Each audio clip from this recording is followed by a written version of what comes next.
on go. 1, 2, 3, go. What's up, you filthy casuals? Welcome to the Casual Shenanigans Gaming Podcast. Did I count wrong?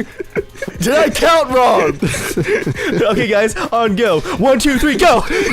No, that's not what I did. Jumping out of a helicopter. Hey guys, 1, 2, 3, go. No, I counted normally. No, you're doing this just to mess with me. That's a natural reaction. I'm sorry. I did a good job. Do you watch these podcasts later, Jeremiah? Like maybe in editing, maybe you should just listen to that part. I counted right. I think we just broke him, James.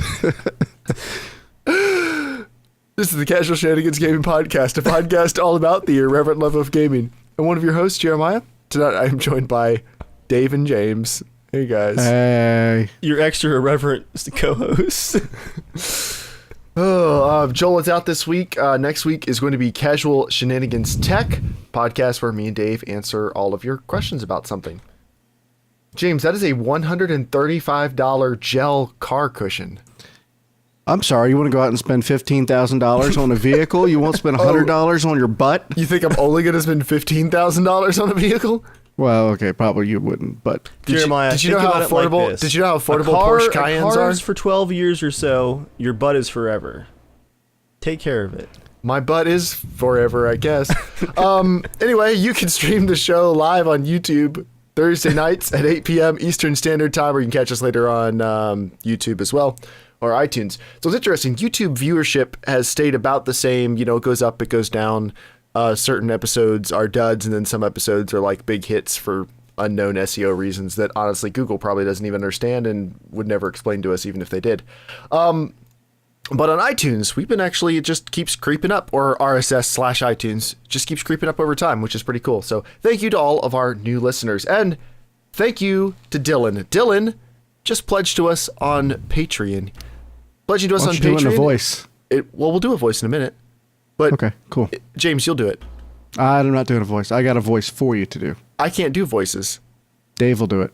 I did last week's voice. It's Jeremiah's turn. I'm totally down. You know I'm not about debasing myself, but I can't do voices. Like, I don't have the skill to do voices. That's what'll make it fun. All right. Anyway, Dylan pledged to us on Patreon. Thank you very much, Dylan. Yeah, thank you very much. I thought I omitted a word from that sentence. Nope, that's normal. Thank you very much, Dylan. We've got Jeremiah off his game tonight. We're sorry. We really did break his spirit. Guys, normally I'm such a good podcast host, and you're really just wrecking my focus this week. Okay. So anyway, what's the voice? Yeah, what's the voice? I want you to do it in Bob Dylan voice. What era Bob Dylan? They all sound pretty much the same. Yeah, but he starts out sounding like a young guy who's been smoking for 80 years, and it finishes up. Let's do like more recent. I already know what this is going to sound like. It's not going to be good. Thank you, Dylan, for pledge. Nope. Nope. Satan, is that you? Yes, my son, it is me. Dylan, thank you for pledging to Casual Shenanigans Gaming. What the hell is that voice? Well, I've never heard that before. That is a voice, though. That is a voice. I got like two voices. I don't know what to do. Where did that come from? Deep down inside. That actually is really bothering me. Hello. You guys have never heard this voice before? Hope gets to listen to this all the time. She doesn't like it. I'm so sorry. She doesn't like it. No, it's the same thing like screaming, like, you know, for screaming it as a vocalist. It's not actually hard on your voice if you do it correctly. It's just like an effect you can make with your vocal cords. And this is kind of doing the same thing as that, but just talking. You sounded so much like a heavy metal band. I didn't think I did. I was just okay. I wasn't trying to say, no, I'm saying like it's the same. It's the same idea, but you're talking instead of screaming. It's the same idea, James, but you're doing it all wrong. More satanic. Like my life, apparently. Thanks, fam. I'm not doing it nearly as wrong as Fate of the Furious. That's all I need to talk about that tonight. That was a terrible movie. All right. Nice. Yeah, the Dave, end. you're welcome to come over and watch it on Blu-ray, but I won't be joining you. But thank you, Whoa. Dylan, for pledging to That us bad? on Patreon. Wow. Yeah, honestly, it was that bad. Okay, so now it's time to move on to what are we playing this week? The part of the podcast where we talk about all the Battlegrounds that we're playing this week, because I'm pretty sure that's all we're playing is Battlegrounds. Before we get into Battlegrounds, is anyone playing anything besides Battlegrounds, new and noteworthy? I played a little One Piece Pirates 3, which is That like sounds one like of a those. Switch game. It's just like another one of those the Dragon Quest Heroes or Hyrule Warriors or Dynasty Warrior type games. You just go around killing hundreds and hundreds of people. But is it on was Switch? No, it was on the PC. It was Okay. part of a Humble Bundle. Do you like it? So it's actually kind of fun, but Is it like a listen to a it podcast was killing time while you run until around? Battlegrounds. Oh, okay. All right, Dave, what about you? Buttloads of Fallout. Cool. Oh yeah, it's settlement time, isn't it? It's settlement time. I'm also playing through Nuka World, doing like a shorter Let's Play, like on and off, like not as dedicated as the Far Harbor one. But I was mentioning on the last episode of that, Nuka World is huge. Like, I liked Nuka World. It felt more Fallout 3-ish. yeah, but like the further I get into it, I'm like, we had a couple of workshop DLCs that sure, if you bought them individually, cost less money than the full ones. But Nuka World feels like a standalone game size almost. Right. It's huge. I don't know. It's well done. I'm enjoying it. I like the exploration aspect of it. Like I felt like I was going to new places. Yeah, for sure. Very, very cool. My Fallout total hours are now up to 796. That's it? I think this I thought last it had been element more. build was You've about taken 50 a hours break, worth. haven't you? It's slight slowdown, not a huge Okay. slowdown, slight slowdown. I was telling Joel though, as far as time goes, I look at what I think is now not a great settlement. My original Sanctuary one, because it was mostly like stock, lock, or not locking, snapping, stock, snapping, stuff like that during the building. Not a whole lot of mods used. It looks very vanilla looking back on it now. I spent like 100 hours the first few months of the game coming out on that settlement. Was so proud of it. When you started, it was just like your number shot up so fast. But this latest one only took me 50 hours, but is so much better looking, denser, more interesting than the original Sanctuary one. But what's really changed is all the script injector mods I use, so I can like unlock all the limitations of the placement system. It's like a level designer now. I can do whatever I want. So a lot of the time that I wasted on like trying to glitch things into place, now I just place them wherever I want, and it's just wild how much faster I can do these elements now. But yeah, it's Fallout week. I'm also getting ready to try out what's the name of it? Where'd it go? Expeditions Viking. It's a old school RPG based around a Viking clan. Like you start your own Viking clan. It looks really neat. I got a early access code. I'm gonna be checking it out. That's about it. That and Battlefield. So you wouldn't play Mass Effect, but you'll play an old school style RPG. Okay. Oh shoot, that reminds me. What was that sci-fi, that space? I know what you're talking about. The space game? Like Sid Meier's Pirates Space Combat? How do you know what I'm talking about? I didn't give you any information there. I know what you're talking about. Thank you, James. No. Because I see that crap and I think of you. Thanks, man. Yeah, I might try to play some Battlegrounds tonight too. I think it's funny. I'm definitely enjoying the game, but I am nowhere near as like hook in the mouth as you guys are. Like Edgar is obsessed. Yes, we hopped on last night, and Edgar was like, "Okay, guys, here's the plan." So I've been playing with Reese and some of his buddies, and we got this new plan. You parachute in, you jump out of the plane. You aim for the ground. You aim for what? You of course send out what a map. It's a map that looks like the resource map in DayZ that everybody used to make back in the day. Yeah. It's like you head for a vehicle spawn. You grab a vehicle. You drive to the edge of the map. Hit one of the good spawns. You guys split up so everybody can get top tier loot. You rejoin up in like 5 minutes. You get back into the car. You drive just ahead of the blue wall. Drive all the way to the middle of the white circle. Camp out and start blasting people. And we're like, all right, we'll give that a shot. And we did it. And The first time we happened to parachute into the same yard as another team that was going for a car, and they found pistols before we did. So we spent the first match, me and Debbie crawling on the ground towards each other, bleeding while people shot us, and Edgar ran around the back trying to find something to kill them with, and we had to bail. But then the second time we did it, we actually did get really top tier loot, and we lasted quite a long time. So we're starting to actually like the meta is starting to consume a little bit of our time, and it's pretty fun. And then I forgot a game I played, Dark Souls 3, the last DLC. I forget what it's called. The first one was Ashes of Ariandel, and this is the Ringed City, I think. Mark and I played through all of the main DLC in about 3.5 hours, and then we have one more boss we still need to beat, who apparently is like one of the hardest bosses in the entire Souls series. But there were 3 bosses in this DLC, 3 main ones, and 2 of them were actually very entertaining, cool fights. Like, they felt like something a cross between Lord of the Rings and Bloodborne style. Especially one of the bosses, like the very last boss in the series, like that's one of the main bosses. He was quite hard.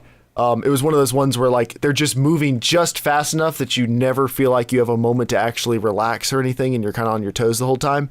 And if you summon a couple people in, it took us like 15 minutes just beating on him to get him down. So I think it was better than Ashes of Ariandel. I still don't feel like there's a ton of value for the money. But yeah, it's pretty good. Before James does his games of the week, I wanted to mention too. On the that we already did mine. What? We already did mine. You did? Oh Yeah. no, that's right. I forgot I went last. Yeah.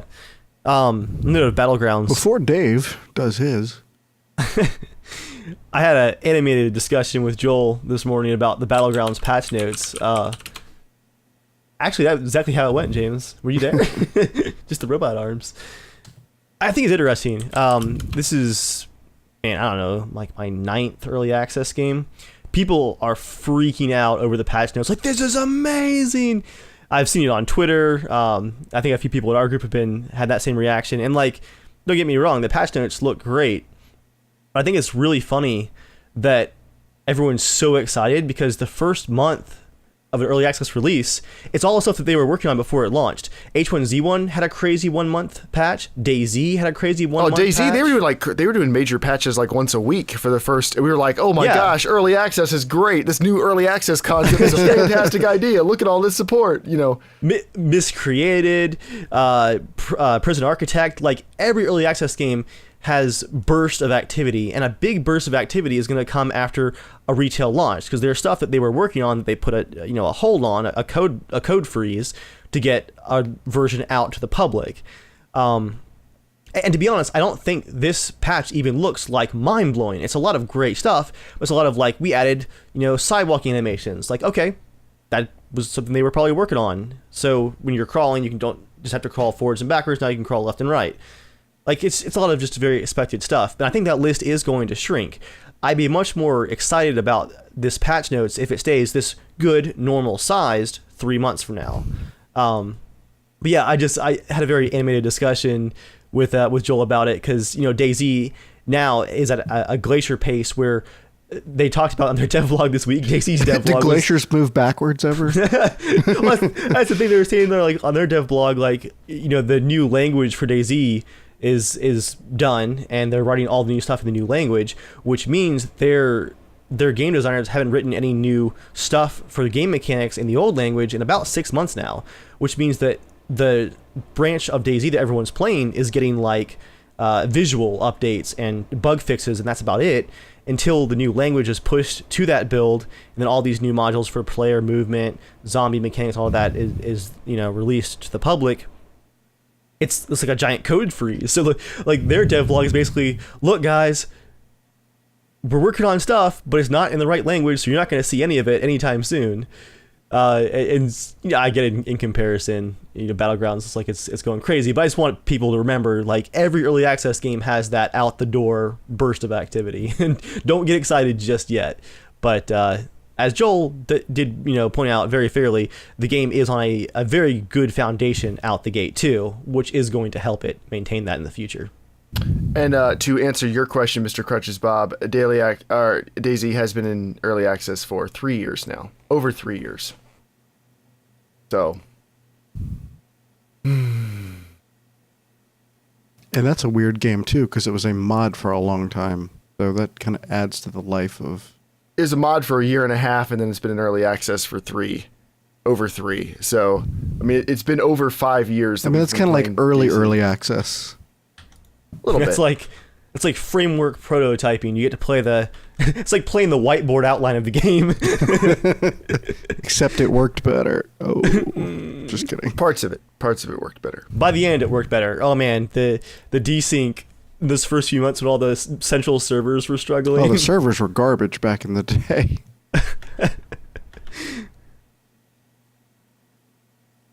All right.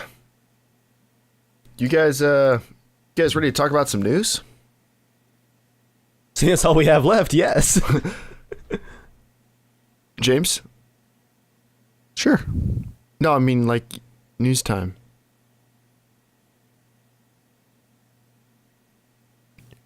Can you do that voice? No. Come on. No, I'm never showing it to you guys again. You just make fun of me. Come on, You just say mean things and I don't want to. I don't want beautiful. to. No. You hear that, guys? Jeremiah's never going to show it to us again. No. 'Cause we made fun of him. Got feelings. News time. All right.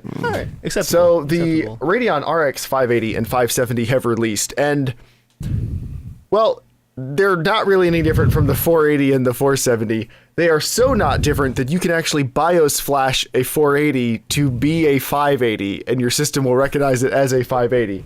Oh man. Because while AMD like treads water waiting for Vega, they have basically taken what they say are slightly higher binned, slightly more powerful boards, and they're putting them out there with slight clock bumps, and there is a tiny performance increase. But like the performance increases are essentially with Oh my god. what?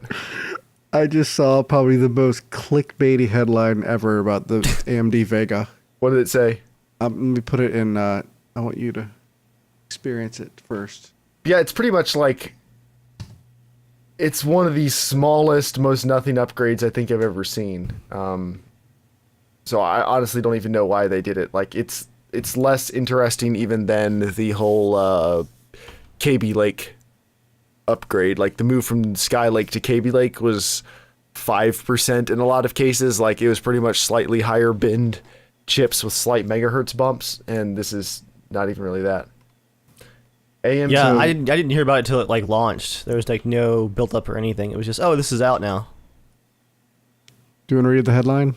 AMD Vega leaked. Radeon RX Vega may almost hold intelligence like human.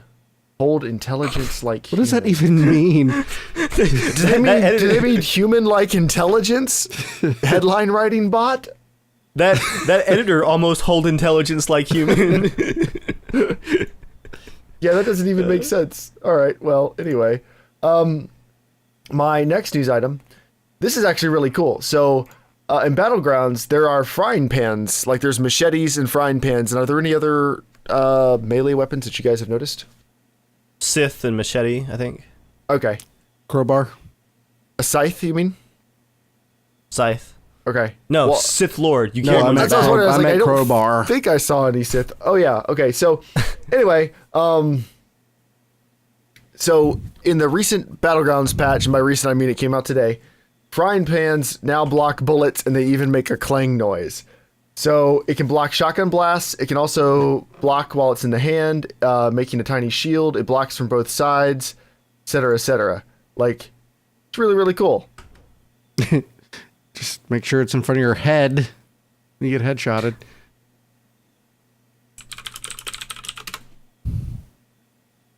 That is pretty slick. I like the sound effect they added to it. Let's see. Okay, so when it's not equipped in your hands, it's positioned just above a player's left butt cheek, which protects a not insignificant amount of body, especially when you're fleeing in fear, according to PC Gamer. That might be more comfortable in your Mazda. And it can block the AWM, which is actually pretty cool.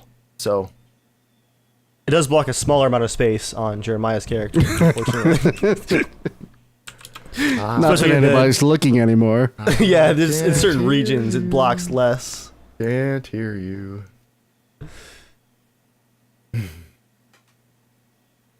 Okay. My last news item.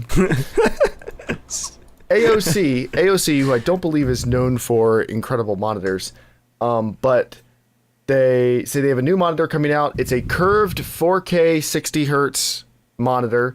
It is a 10-bit panel, although I don't think it officially... Yeah, it doesn't officially support HDR, so even if it's 10-bit, it doesn't support the HDR standard. And has really good colors, blah, blah, blah. They say it's a good candidate for graphic design, video editing, and photo retouching. So that's pretty cool, because I believe it's also... Why would you make a curved monitor, though?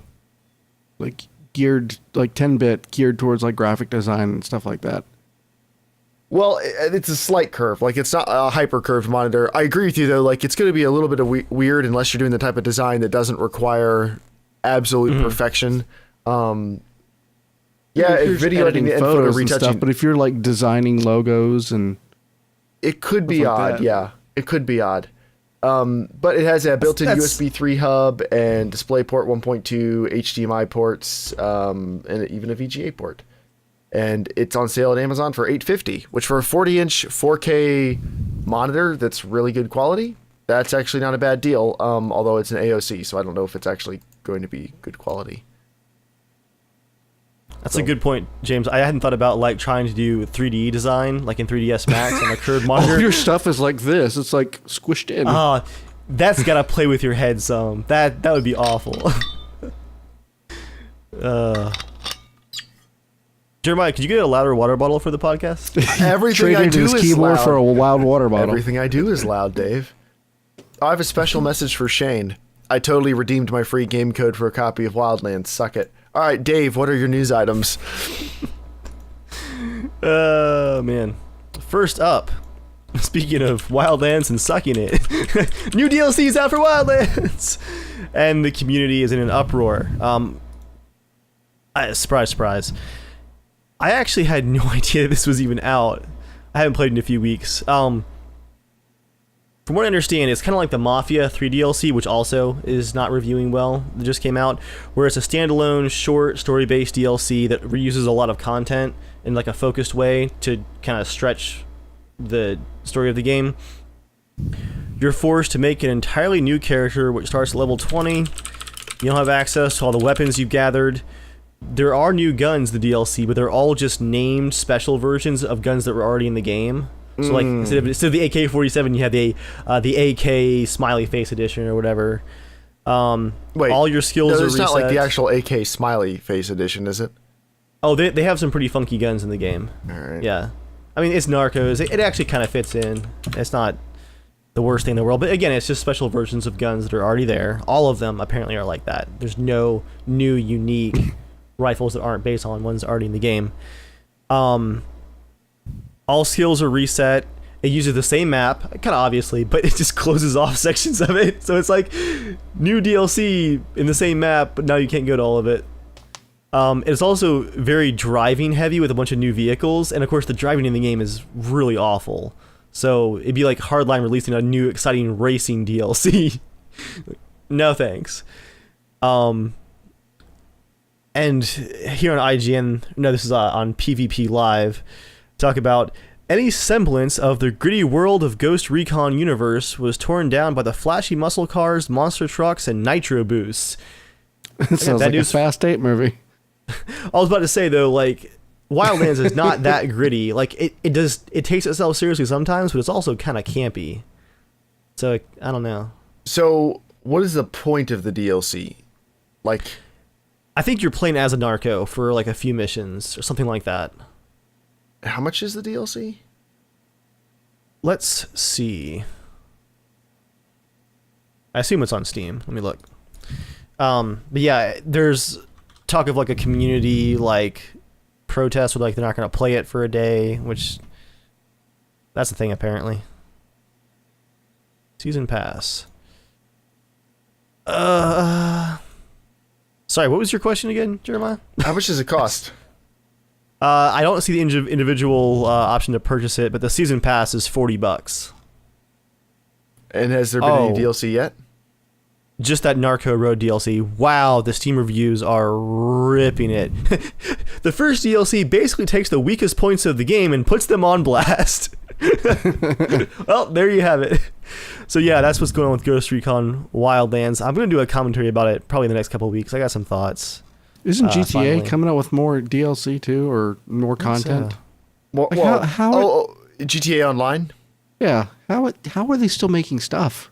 Shark cards and people still buying the game. I mean, they're selling more copies of GTA than most new releases sell. They've just been doing it for so long and it doesn't make news. It's like, oh, they sold another 5 million copies. Whatever. That'd be a hit for anybody else. We're up to 60 million. Who cares? I don't know. My last news item is one that is a bit concerning. There are apparently plans, and this is not confirmed by Google yet, by the way. This is not officially confirmed. But there is a good source from the Wall Street Journal that's reporting Google is planning on adding a default ad blocker to Google Chrome, which has the majority market share of web browsers in the world right now. This is, of course, concerning because Google is primarily an advertising company now. And if they add an ad blocker, that seems like a really massive conflict of interest because, according to the Wall Street Journal, how this would work is it would not block all ads. It's not that kind of ad blocker, but it would block least preferred ad experiences. On paper, if this was a neutral third party, this would be a good thing because that blocks things like pop-ups, autoplay and video ads with sound, ads that like scroll with you, sticky ads and stuff like that, like intrusive ads essentially. But there's a lot of concern since this story from the Wall Street Journal that if Google is the one in charge of that, there's just a really massive conflict of interest right there, and they'll be able to like twist the screws against other ad providers because they have the largest market share and they can define what a bad ad is. What do you guys think about that? He's such a bad ad. I mean, it seems so generic. Like it's not really in their best. It's not in Google's best interest to block ads. Can we block Google ads? Well, they're pretty annoying. That's at the what end of saying. stories. It doesn't really seem like it's in their best interest to do that. So even if they can promote certain ads over others, like they'll just sell ads for as many things as possible, right? Like I don't really understand what. But if their browser is more preferable, then you're using their stuff. I mean, maybe. I don't know. It still doesn't seem like. I guess I don't understand it. They must have access to analytics that obviously we don't, and they can see. Like, I can appreciate the fact that they would want to build an ad blocker into their browser. Like, that seems like a duh step that somebody should have done by now. What I don't understand is the whole certain ads might get blocked over others. Like, is that the case? Yeah, that's the idea. And that Google will be able to directly control what fits into that category. I mean, it in theory, it sounds like a good product. Like being able to block like page takeovers or auto sound ads and stuff like that, or redirects. That would be fantastic. But who knows? Them at the helm is the concerning part for sure. Any other information on that we can do anything with? Just the last thing, Google's official word is, we do not comment on rumor or speculation. However, they also say we've been working closely with the Coalition for Better Ads and industry trades to explore a multitude of ways Google and other members of the coalition could support better ad standards. So that sounds like a no comment followed by, yeah, we're kind of working on this, but it'll be okay. Is what it sounds like to me. I mean, in theory, that's also not a bad thing. I mean, if you look at television, through coalitions and stuff like that, working with the FCC, basically saying you're not allowed to have your ad you play on television be above a certain volume. Oh, gosh. Being able to regulate ads and stuff like that on the web probably wouldn't be such a bad thing. Especially like some of the more nefarious ads that make it out there. Yeah. All right. Well, it is now Mail time. We don't have a thing. Mail for time. Do we? Okay. You can write into casualshenanigans@gmail.com just like Dustin did. Now, this email might seem like it's a little bit out there, but I'm willing to give Dustin the benefit of the doubt. It says, hey guys, I love the pod, and I'm thankful you guys take so much time delivering great content. I really dig the tech episodes because I love computers and hearing all the builds you guys come up with for us folk. My main purpose in writing to you guys is to get your advice on some YouTube content I want to produce. For a long time, I've wanted to do a series where I compare a budget PC to consoles for the length of their generation life cycle. I thought I'd struck gold with this idea because nobody was doing it. Yes, you would see budget builds, but often the tech YouTubers would just drop the PC like a hot cold after one video. I started planning it and did some more research to come to find this idea was already being done and put together brilliantly. Can you guess by who? Yep, you guessed it, you. Instead of being bummed, I've become more interested in doing my own series. My focus will be Project Scorpio. I have some hardware ideas already, but to be honest, that's premature since nobody knows what the Scorpio will be. I was more so seeking help for some of the rules and guidelines that you feel make it a fair comparison. eBay only, or is Craigslist okay as well? For example, just a few weeks ago, I randomly scored a GTX 970 on Craigslist for $80. That is a pretty good deal. To me, that wouldn't be right to add that into my build for the sake that those deals are very rare. Whatever ideas or suggestions you have, I'm all ears. Also, if you cannot tell, I'm be naming the project Project Salamander. Honestly, if you're wondering why, honestly, I just really like salamanders. Thanks so much, Dustin. That's gonna be some great SEO right there.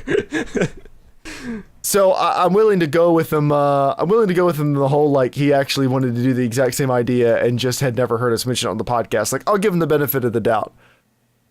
But what do you guys think? If somebody's gonna do their own series, what do you think should be the rules? Since Joel famously did not like put strict enough rules on me at the beginning of the Potato Masher project. He learned. What, James? I tried. Sorry, did you say you tried? I tried. I followed. Do you remember all my abstaining? I was like, I abstain. Remember all that? I followed the letter of every rule. It was a challenge, and I wanted to win. But so let's say for Dustin, let's say he wants to do a good job and wants to make a nice fair comparison. What do you think the rules should be? He can't do better on YouTube than Germ Gaming. Come on. That's a good one, James. That's good. Jeremiah, write that one down. My personal preference was new parts because you're comparing it to a new priced console. I mean, even you can still find deals, but yeah, and actually, I agree. If I was going to do it again, like since I originally built it as more of a fun challenge and then it kind of snowballed into something else, like we didn't really plan it out as much at the beginning as I would like to. But if I was going to do another one again, I would absolutely say new parts. And if you wanted to go used for anything, I would make it like Amazon warehouse used, something where like, okay, this is easily reproducible that someone else can do.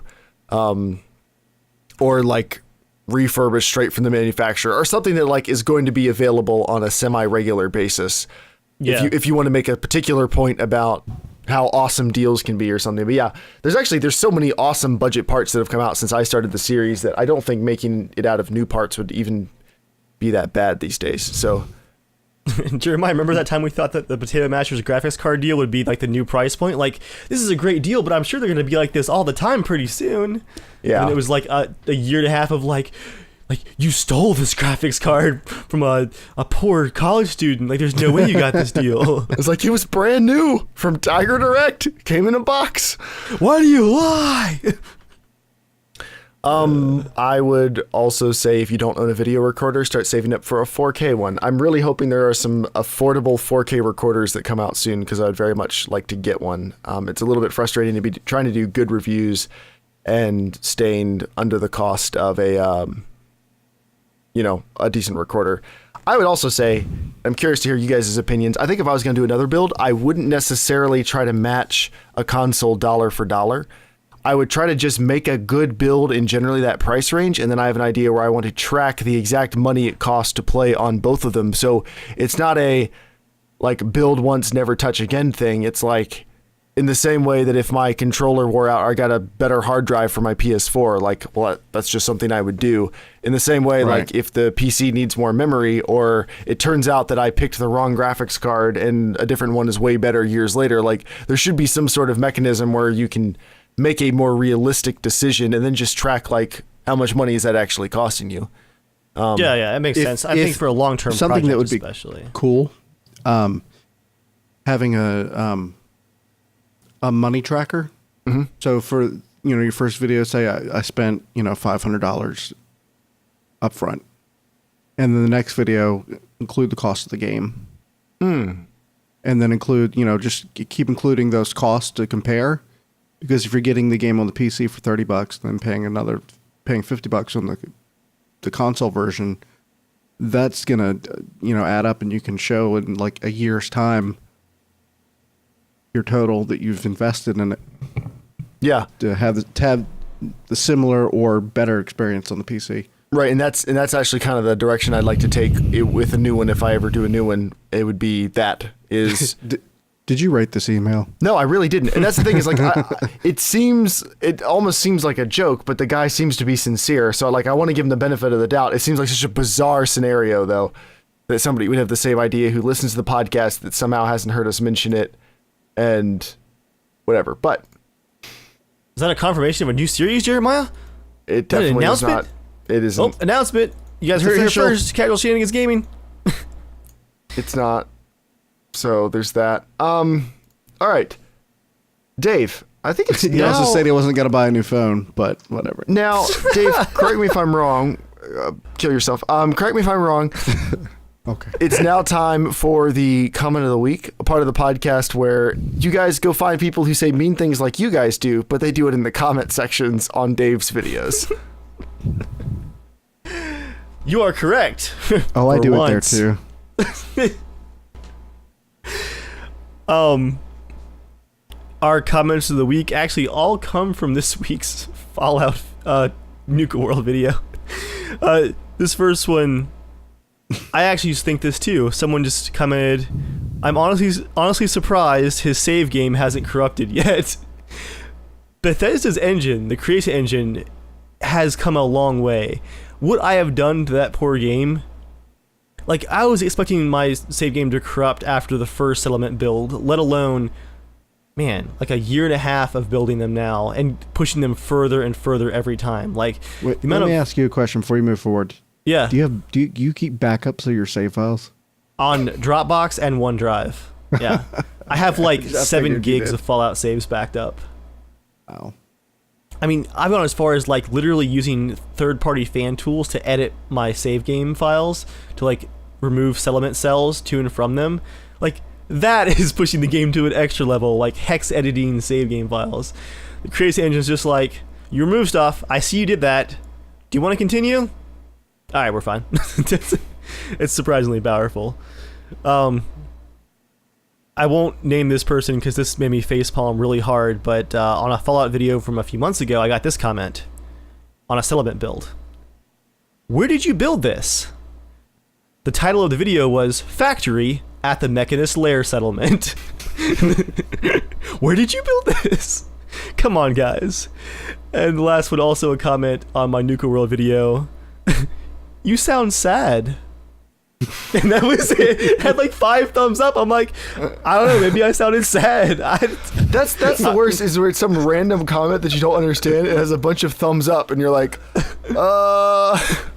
Maybe I was sad. Like, I thought I was having a good time. I actually went back and like I scrolled through the video. I'm like, I sound normal, man. All right. That's our comments of the week.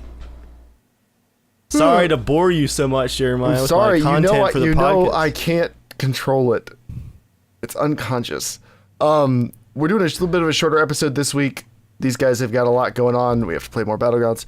But Stop talking so much. there's also going to be an extended intro compilation coming out at the same time as this. So you'll be able to listen to pretty much a couple other hours of these guys making fun of me for my big boy job and my other life decisions that I foolishly choose to share with them. Oh, I forgot about the big boy job. We haven't said that this week. No, I did. Yeah, Dave did earlier. That's right. I did. Don't worry, I heard it in passing. I felt that little pinprick as you went on past. It's like That's automatic. that's that pain you're feeling in your ass. All those pinpricks. What were you going to say, Dave? No, that was it. I'm just enjoying. Good work, James. All right. Teamwork. Well, if you want to be a part of the show, as always, you can write into casualshenanigans@gmail.com. You can tweet at casualshenaniga. You can follow us or find us online at casualshenanigans.com, Facebook, YouTube, etc. Me and Dave have YouTube channels, Germ Gaming and Evil Viking 13. We are only, including this episode, 14 episodes away from episode 200. We have planned nothing. Shh. You guys have anything else you want to say before we go? Yeah, if you want to hire Jeremiah from some voiceover work with the satanic casualshenanigans.com for the contact email. Can't wait to see Jeremiah voicing the next Doom as all of the enemies. All right, thank you for coming out and being part of the show. We'll see you all next time. Until next time, stay casual.